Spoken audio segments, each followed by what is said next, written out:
Tripod2X has a question on the Raiders. Would you say the Raiders are better or worse with swapping Derek Carr for Jimmy Garoppolo and Darren Waller for Michael Mayer, considering what McDaniels wants to do? Yeah. Well, I think long-term, as far as the tight end position, I think, yes. The Darren Waller, knowing that group out there between age, and like I said at the time, between age and injury, they'd rather get rid of you a year earlier than be stuck with you next year and go, damn, we can't get anything for him because he hurt his knee again and now nobody wants him, right? So that's what they played that angle.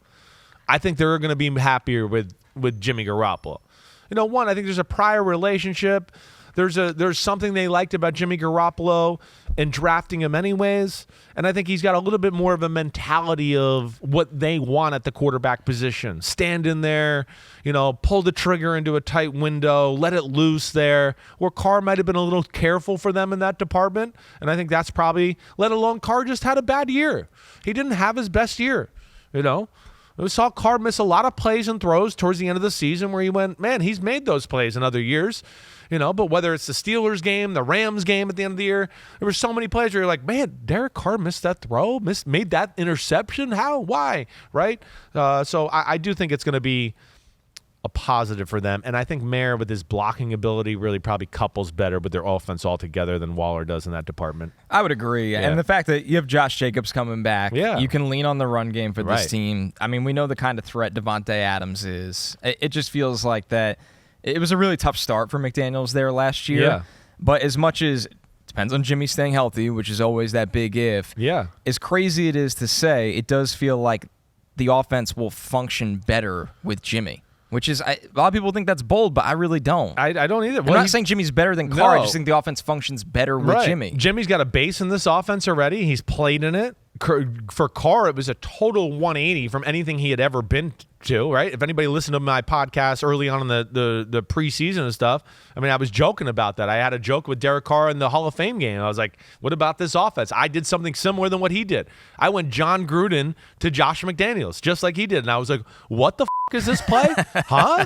I don't even know what you're saying right now. So let me, not to interrupt you, but I, like, as somebody listening at home, this is something I would want to know. Is it the verbiage? Is it what you're trying to do? Is it just getting the plays to the guys? Like, what is the transition where you're like, this is just totally different in a big haul? Especially you don't have a lot of time. It's the verbiage. It's the rules. It's the little coaching points that, to me, McDaniels he thrives in.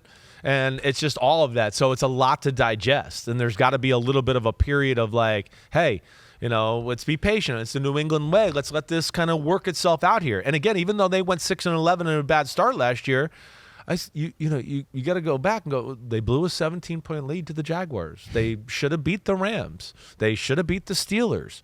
There's a number of games you can go through and go, they should have won that game. And knowing that group out there, right? Again, this is where my dad's from, this school of coaching and all that. They're going to blame the quarterback when you don't win those games. Knowing that group, definitely. This is the group that we lost the Super Bowl because Tom Brady didn't play good enough. They don't give a shit who you are, right? That's how they talk, right? We didn't go to the NFC Championship game in '89 with the Giants because Phil didn't play well in the divisional playoff game. He sucked in the divisional play. That's how they talk. So I guarantee that. And then as I tried to break it down too, I just know being in New England and how they think too of like Waller's injury history, right? Jacoby Myers becomes available, I think, for maybe a price tag that was a little lower than they were expecting, right? And I think they looked at that and went, wait, there's a good tight end class. So wait, we can get a guy for 4 years, another receiver for 3 years, and there's a tight end that's super talented, but there's a lot of iffy things here, and it's just a coin flip of whether it works out. That group right there went, we'll go the Jacoby Myers safer bet. And that's the way they think in New England or Las Vegas now. It's a tough division, but I like the way the Raiders are looking. I'm not going to set absurd expectations when you got to deal with the Chiefs, obviously the Chargers, a little bit of a renewed Broncos. Yeah, they're going to have a new energy. In a vacuum, I like what the Raiders have done. Agreed. Especially the draft. Agreed. Love the draft. I'm with you there. Yo, thanks for watching, homies. It's the off season, but there's no off season for us here at Unbuttoned.